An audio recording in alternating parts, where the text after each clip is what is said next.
I'm going to share with you in this episode of PKB Inspire the broad topic about intelligence. Recently, we've been fascinated by artificial intelligence. We more or less have, artificial intelligence in everything we do now, in the various innovations and technologies that are springing up. You hear the buzzword artificial intelligence. But this artificial intelligence is premised on the natural intelligence that mankind has always had.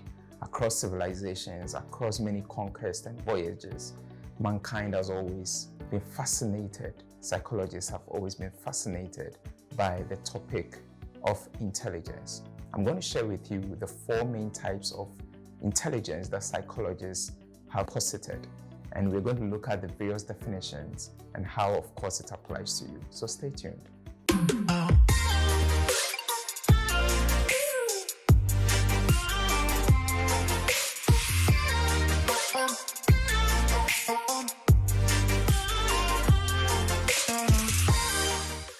The first one is IQ, popularly known as intelligence quotient.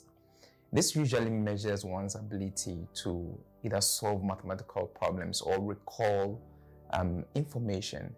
And usually for college graduates or people who would want to go into graduate school or undergrad, you usually undertake certain kind of standardized tests for which your IQ is measured.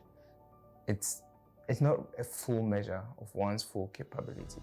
And recently, we've heard a lot about some colleges and some schools trying to remove a lot of bias from this IQ test that it usually would require their graduate students or undergraduate students to write before they get admitted. Number two is the EQ, the emotional quotient. Here we measure one's ability to live peaceably with other people, one's ability to relate well with other people. So you would summarize this as the relational competency of an individual. How well are you able to relate with others to, as much as possible, resolve conflicts that arise or even prevent conflicts from coming up in the first place? Your ability to consider the empathetic needs of others and putting those needs not necessarily ahead of yours, but not also being too pompous so as to pontificate your opinions and your precepts on other people. Number three is the social quotient.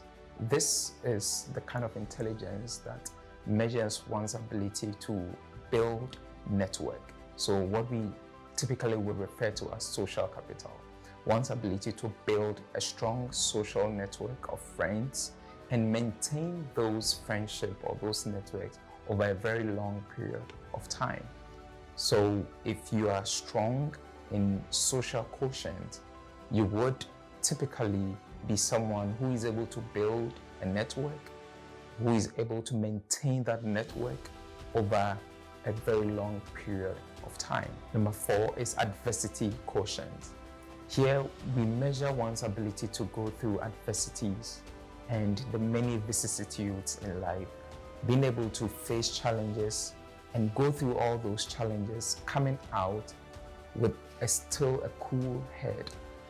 These are people who you would refer to as typically someone who is able to keep a cool head under pressure.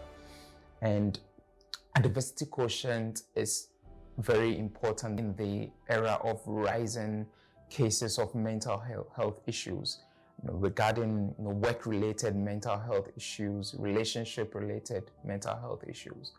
A high adversity quotient means that you are able to go through lots of adversity and still come out, with a level head and keep your sanity at the end of the period.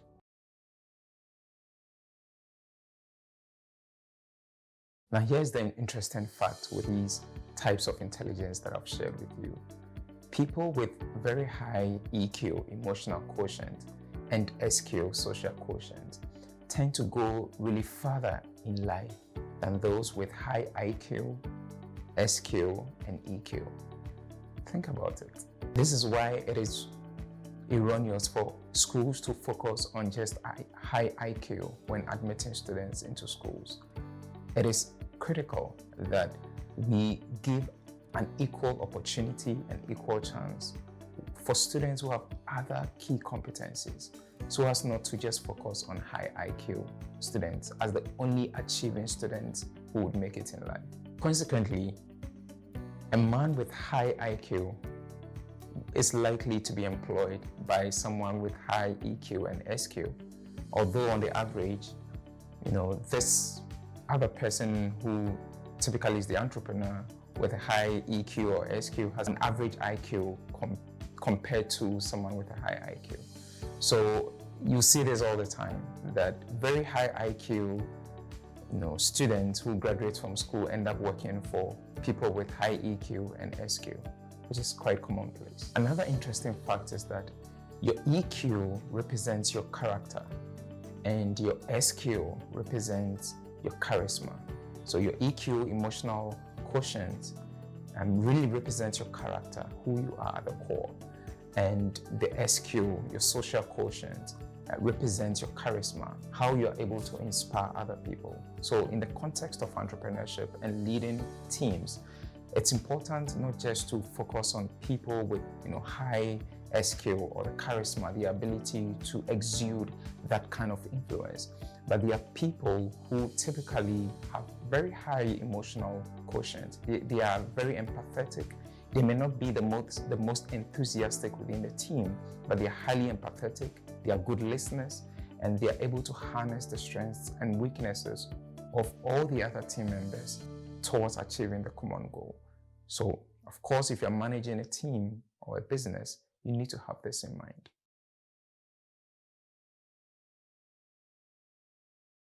If you're a parent and you're watching this episode of PKB Inspire, my advice to you is that don't bring up your children only to focus on achieving high IQ competencies.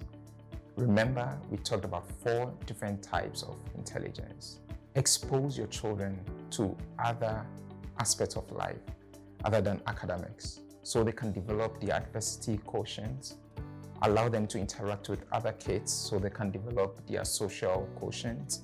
Allow them to believe in social capital, maintaining friendships so they can build upon adversity and social quotient and their emotional quotient as well.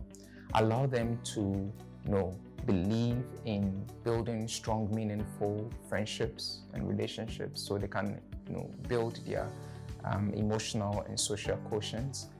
And let them understand that life can come with challenges. Life definitely will present challenges. There are ups and downs, there are vicissitudes everywhere. And by letting them understand that it's not a jolly ride, you help them to appreciate and build their competency in the adversity quotient as well.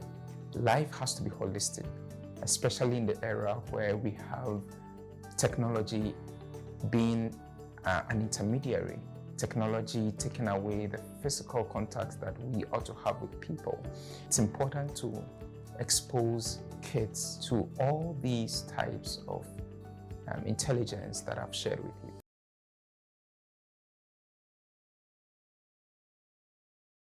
In an era where technology is disrupting our daily lives, and this disintermediation of transactions and artificial intelligence, deep learning, and all these buzzwords flying around, we are likely to lose the kind of social interactions and personal interactions that we have with people. We are so engrossed and enchanted by artificial intelligence that we forget that the very natural intelligence that we have also need to be worked on. I do hope that this has been beneficial to you, and to some extent, I have learned 1 or 2 things myself. Which other aspects do you think you need to work on? Make sure to comment in the comment section below. Let me know which area of the intelligence quotient, social quotient, or the adversity quotient, or the emotional quotient that you need to work on, let me know. And let's keep the conversation going. Remember, there's more to life than high IQ. Thank you, and catch you in the next one.